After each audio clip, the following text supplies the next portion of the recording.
The notion that the mainstream media uses climate change to oppress Christians is a complex and multifaceted topic.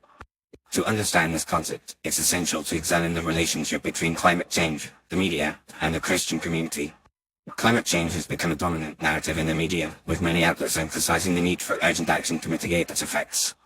However, some Christians feel that this narrative is being used to marginalize and oppress them.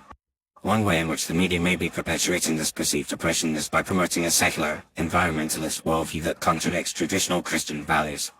The media often presents climate change as a solely scientific issue, ignoring the moral and spiritual dimensions that are important to many Christians. This can create a sense of disconnection and exclusion among Christians who feel that their beliefs and values are not being represented or respected.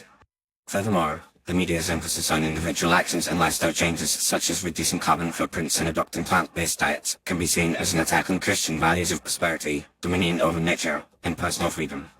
Some Christians also feel that the media's climate change narrative is being used to promote a liberal, progressive agenda that is incompatible with their beliefs. The media's focus on social justice, equality, and human rights can be seen as a threat to traditional Christian values such as authority, hierarchy, and patriarchy.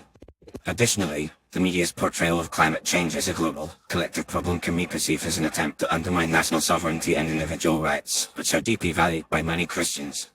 This can lead to a sense of mistrust and skepticism among Christians towards the media and the climate change narrative.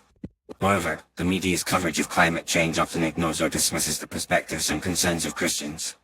For example, the media may portray Christians who are skeptical of climate change as ignorant, uneducated, or bigoted, rather than engaging with their legitimate concerns and doubts.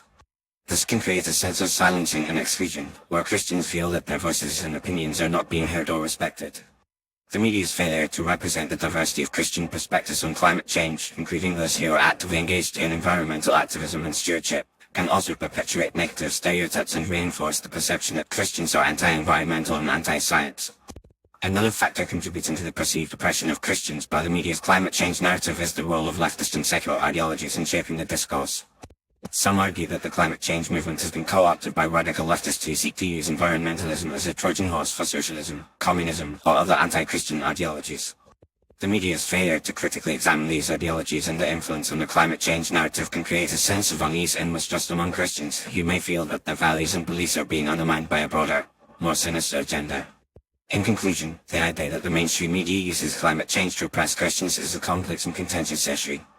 While it's essential to acknowledge the importance of addressing climate change and promoting environmental stewardship, it's also crucial to recognize the legitimate concerns and perspectives of Christians who feel marginalized and excluded by the media's narrative.